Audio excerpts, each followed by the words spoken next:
What's going on, people? Bonnie-tastic here. Wanted to have a little quick talk with you. I had a shower thought. Always get the best ideas when I'm in the shower. So I was thinking, obviously, if you don't know what's going on with English Sword and Shield booster box prices, they are doing bits, okay? They're on their way. They're doing things right now. It's amazing what they're doing. I'm very happy for you, English normie collectors. Good for you. I am also involved. I have some English boxes, just not anywhere near the amount I have of Japanese. And I wish I picked up more English Sword and Shield boxes. I knew they were going to move. I just did not know when. And I didn't really think it would be anytime soon. So that's why I got caught off guard and I don't have many. And I'm missing out on some of the stuff you guys that have cases and cases of Lost Origin. I'm missing out on those gains, right? It is what it is.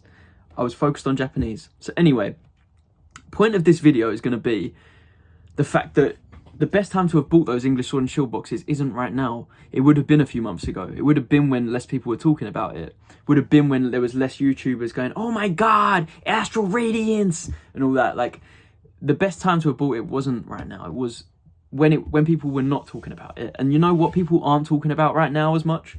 Japanese Sword and Shield, Japanese Scarlet Violet. I'm seeing prices for these boxes drop significantly. Some of them I'm like, well, I didn't think that would ever happen again, that price. And so I'm going over there and I'm buying them, and I'm thinking, I think a lot of other people will look at that and be like, oh fuck, I better stay away from that. I don't want to buy that. It's gone down in value. But like, this is your second chance. These don't happen all the time. These are quite rare, these chances. I'm looking at it and I'm like, guys, you don't think it can go up again in the future? Like, they've stopped making these things. I'm specifically talking about like middle of Sword and Shield here, because I think that's safe. I don't think end of Sword, well, I think probably all of Sword and Shield's immune now, Japanese, from reprints. But I don't know. You never know. But yeah, I think Scarlet Violet's definitely still in print. We're seeing loads of sets have reprints announced. But yeah, it's just not the desirable thing right now, Japanese booster boxes. And that's the thing, like I was saying, the best time to have picked up English is when no one was talking about it and no one cared. And right now, people aren't talking about Japanese as much and people don't care as much. And so, why wait for the hype to come back for Japanese? Why wait until then to buy it? Why not buy it now when some sets are below retail? That's the thing, like, people might look at this and be like, well, the box I bought a few months ago has gone down 20%. Why the fuck would I buy more? It's obviously a toxic asset. I don't want that. But this is the thing, bro. This is the thing, man. This isn't the first time sets have been reprinted in Japanese. Like, when this happens, of course the price goes down a bit. But then it does go back up. Like, it just takes a bit of time. I think we're being a bit, like, entitled and we're expecting a lot of these boxes. Like, they don't have to behave, you know, how other sets have behaved in the past. It might take some of these sets longer. Some of these sets may never reach the prices that older sets have reached, you know. It is what it is, but I think that I'm coming back to the point of, like, buy stuff when people aren't hyping it up or as interested in it, and that's when you make the most money. Because if you were to buy English Sword and Shield right now, yeah, you're along for the ride, and I'm sure it's going to carry on going up, but also you've missed out on it doubling from retail to today's price. Whereas these Japanese sets are under retail right now, bro. And they're good. They're good. I'm sorry. Cyber Judge and Wild Force are good sets. I'm not trying to shield them, whatever. Like, my insignificant position in those sets, it doesn't matter. It's not going to make me rich. I don't know how me, with 200 subscribers, is going to change the price of those sets. But I'm letting you guys know they're not bad sets. And they are so cheap. 4,100 yen on Amazon Japan is like £22. It's like 26 US dollars. Come on, man. What, 4 Japanese booster boxes of a good set for $100? You fucking mad. Why are you not doing that? Why are you not buying that? Am I the only person, like, out here buying these boxes? But like I say, I think people were putting their money into other things. They need money for essentials, not these stupid pieces of cardboard. They need money for their One Piece. They need money for their hyped up English Sword and Shield. And so they're not putting their money into Japanese Scarlet Violet boxes. I don't even know many people that are doing this right now. And again, that just brings me back to this being like good opportunity, less competition. The prices are so nice right now. It's crazy. I'm really enjoying it. I don't know when it's going to swing back and when it's going to change. I feel like it could be a while. I mean, for like a year and a half, I remember my Sun and Moon boxes just not moving anywhere. Probably 12 to 18 months. My Japanese Sun and Moon booster boxes stagnated, did nothing. They flatlined. Some of them even trickled back down a bit. And then fucking one day I woke up last year and they would all gone up like ×4, ×5 in price. And you know what? Most of them have, I wouldn't say they've held necessarily, but they're so insanely much more valuable now than they were 2 years ago. Like they shot up. Yeah, they fell down a bit, but they were here, now they're up here. So, you know, I feel like Sword and Shield, in my opinion, is objectively a better generation. Scarlet Violet is up for debate whether that's better than Sword and Shield. I think it's probably a lot less hyped, a lot less loved.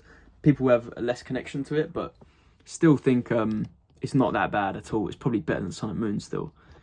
And so for that, why can't it do the same as Sun and Moon? I know they might print a bit more, but they're printing to demand. There's more people involved now. The boxes do get wiped out. I mean, TikTok, whatnot, all this shit. They're getting just shredded, these packs and boxes. And that's why they're having to reprint. But yeah, I'm looking at this right now and I'm thinking, right, well, less people are believing in it, even though it's, come on, look at it. It's good shit, man. Look at even seeing Sword and Shield boxes come back down in price. Auctions for Sword and Shield Japanese boxes on eBay and stuff right now. You can find yourself some very, very good deals right now. And I don't want to say that too loudly because otherwise you guys watching this are going to be bidding against me. But have a look, man. There's some prices for certain sets have dropped quite a bit. Like VMAX Climax is nice and cheap right now. If there's sets that you like from Sword and Shield, but you're like, oh, it's too expensive, I'm not going to buy it, have a check now. Because it might be cheaper than it was. There's a few exceptions. Blue Sky Stream just keeps going up. Eevee Heroes keeps going up. Matchless Fighters keeps going up. There's probably some others, but a lot of them have come down a little bit. Because the thing is, initially I was like, right, they announced a bunch of reprints for Scarlet Violet sets, and I was like, right, it makes sense for those sets to drop in value because there's more available now. It's out, the supply is outweighing the people that want it. But we're now at a point where like there's Sword and Shield sets that aren't being reprinted and they're dropping, and that makes me think people are just giving up, which is great. Give me your give up, everyone, give up. Give me your boxes, because I know this stuff is fucking good.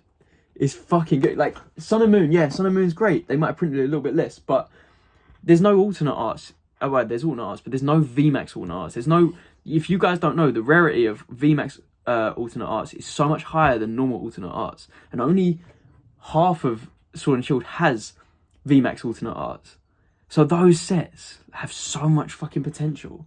Those cards have a right to be very expensive VMAX alternate arts, and because of that, the boxes that you can pull them in should do pretty fucking well. Like this is one of them right here.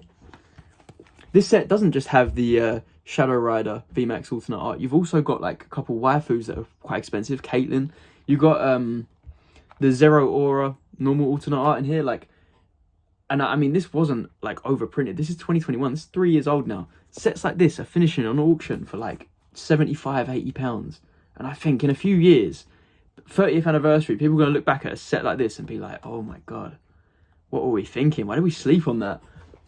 So guys, what I'm trying to say to you right now is, I know everyone's scared of touching Japanese booster boxes right now, but have some confidence, I think, maybe, because I'm very confident in this. Maybe it's because I've been around for a while now, but I feel very confident in a set like that and having a box like that. People talk about Chilling Reign as if it's like fucking treasure now. For a while, people were ranking Chilling Reign down there with battle styles. It was junk. It was so cheap. People didn't want it. Now they want it. The sentiment has changed. That makes up the better half of Chilling Reign. So what? What are you saying? You're just going to look at auctions like that at £75 and just ignore them? Oh, whatever. That was like 100, 120 not too long ago, that box. It's dropped significantly. What do you think? That could keep going down, yeah, but I'm happy to pay fucking 75, 80 pounds. I'm happy. Because I know in a few years, personally, I think that box can be a lot more than 75 to 80 pounds. A lot more. Significant amount more.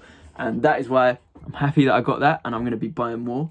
And yeah, even new sets, these new retail sets, when you think that they're that cheap per box, like £25 a box or whatever, you might as well buy a case, save up, buy a case, you know, because there's just so much potential. With these, I'm obsessed with cases right now. They turn me on, because when that set goes up 10, 20, 30 pounds, you have to times that by 12 or times it by 20, depending on how many boxes are in that case.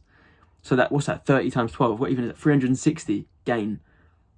The box only went up 30 quid, but you got a £360 gain. Yummy. Yummy, yummy. I want to eat cases. Give me your case. I want to eat it. Right, listen, this is getting weird. I'm out of here.